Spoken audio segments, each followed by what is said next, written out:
Well, one NFL analyst expects Philadelphia to make a move in the coming days before training camp, but who could it be for? We'll break that down. Also, an update on the Eagles' Kelly Green jerseys, and the SodFather gets called out by Dallas Goedert. I'm Thomas Mott. This is the Thomas Mott Show.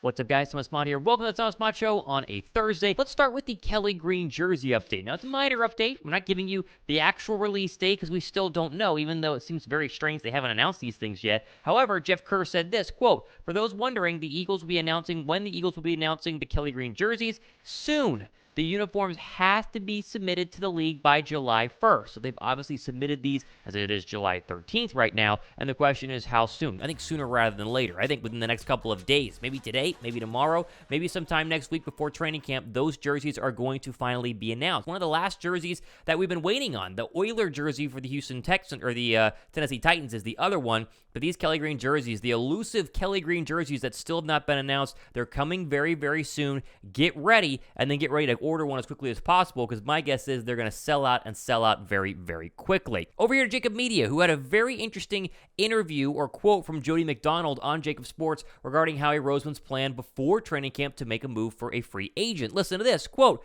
"I got a feeling that something's going to happen here in the next couple of days with the Eagles." Now, this is not an official report. This is not Adam Schefter saying the Eagles will make a move, but his theory, and I kind of watched this little episode, was talking about how Howie is the guy who wants to make moves pre-training camp versus during training camp, and if you get a move done now, then they can be integrated into the team for the entire field, or the entire time of training camp versus later on. Now, Howie did disprove that a little bit last year when he signed C.J. Gardner-Johnson towards the end of training camp, but the point does make some sense in the fact that Philadelphia would want this person, whoever it is, to be fully integrated with an already tight-knit team for as long as possible versus waiting towards the tail end. Now, I've said before multiple times, including last night on our Wednesday Link Live, I think that Howie Roseman will analyze the roster first, watch some practices, maybe watch some preseason games before making a move, but if a move were to happen this week, the question I would then have is for who? You look at the top NFL free agents that are available right now, we've recognized and talked about some of these names. A lot of them don't make sense, right? DeAndre Hopkins, he's not coming to Philadelphia. There's been no reporting on DeAndre Hopkins to Philadelphia. Dalvin Cook, it's a crowded room. You can get to some of these edge rushers, maybe like Jadeveon Clowney, Yannick Ngakoue, but do you really think they're going to go sign Marcus Peters or Ronald Darby or Kareem Hunt, Leonard Fournette? I mean, sure, there's some running back names there, but they just don't have a need for any of those guys. Also, likewise, maybe Dalton Risner, talked about him in a show earlier this week. Maybe you wanted John Johnson, the safety out of Cleveland. You got Trey Flowers, Kyle Van Noy. There are names here if you really are desperate. The problem is Philadelphia isn't that desperate, in my opinion. They don't have very many holes. Their main two holes are one, linebacker, because they're young, which I think Howie wants to see what Christian Ellis, Nakobe Dean, and the rest of these linebackers can do before going ahead and panicking and making a move. And the other real issue, I would say, maybe safety, but you like the ghost, Reed Blankenship, you like Terrell Edmonds, I think they're going to be just fine. And so while I'm open for a move to happen, I'm fine with the move happening. I've given you names that could happen in Risner and these pass rushers. I just don't think it will happen pre-training camp. I think post-training camp or in the middle of training camp, after we've seen these people play, is when Howie Roseman will actually go out there and make a move, and that makes a lot more sense to me than some of these other people saying that it's going to happen tomorrow or happen Saturday or happen early next week, as training camp is less than 2 weeks away as the team reports officially to the NovaCare Complex in Philadelphia on July 25th. Now, Dallas Godert was on Part of My Take, talk about that yesterday on the show, but he said some other stuff that really was fantastic. He was asked about Jalen Hurts being ranked in, the top 5 of quarterback list with most people throughout this offseason. He said, quote, "Personally speaking, Jalen's in the top 2, and he's not 2.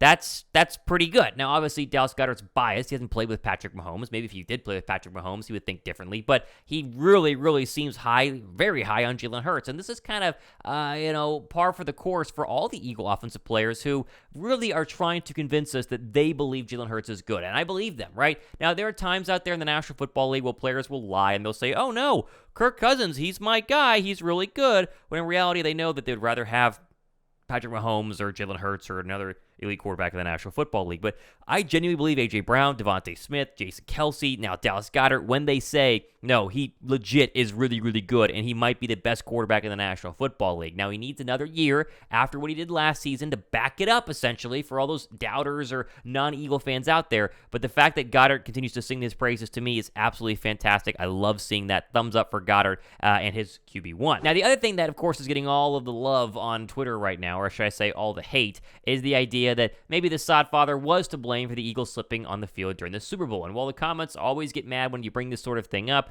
I think Godert had a pretty good answer here. And I talked about this yesterday on the Wednesday Link Live. The difference between Dallas Goedert bringing up the Eagles Super Bowl and Deebo Samuel talking about the NFC Championship game is Dallas Goedert will admit that they lost and played on a neutral field, but still question the idea of the field not being that great. At the same time, Deebo Samuel hangs up a phone because he doesn't want to back up his ridiculous claims that they will for sure beat Philadelphia when they have healthy quarterbacks. Listen to Goddard on this. Do you want to talk about the Super Bowl now? Yeah, we're good. I think I'm almost over it, I'm moved on. Almost over it? Doesn't sound like you're over it. Yeah. How slippery was that turf? How much are we blaming the SodFather? Man, the SodFather did not do good, but No. he knew what he was doing. Mm-hmm. Yep.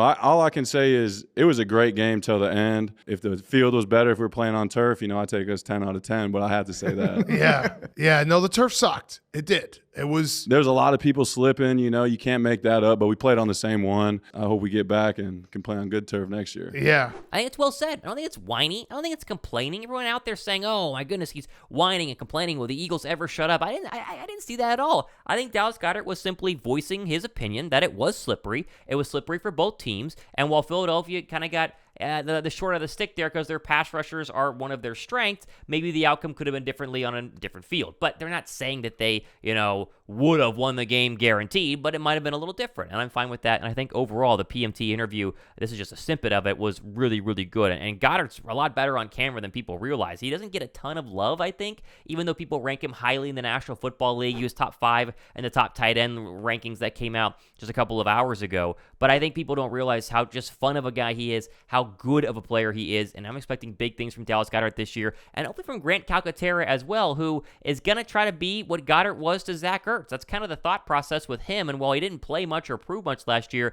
year 2 for Calcaterra could be interesting as well, especially training and learning behind a guy like Dallas Goedert. Okay, plenty more stuff happening over the next couple of days and weeks, so we are getting close to single digits away from training camp. Very close to single digits. Next week, we get into those single digits, and if something were to happen, like some sort of breaking news, like the Kelly Green jerseys, or like, they go sign or trade for somebody, the coverage will be here. It will be fantastic. You mark my words on that, so be sure to subscribe and hit that thumbs up button as well. As always, turning out a bunch of shorts. If you missed my most recent shorts, they obviously will be pinned earlier on this video, or just go to the channel and find the short. That's an easy way to go ahead and do it as well. But try to make some fun shorts for you guys and continue to increase the content out there. Be sure to like and subscribe on Facebook and follow the Instagram account as well, as those are brand new that we're trying to expand at the same time.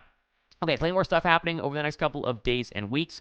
Thomas Mott, looking forward to training camp getting closer and closer. This has been the Thomas Mott Show.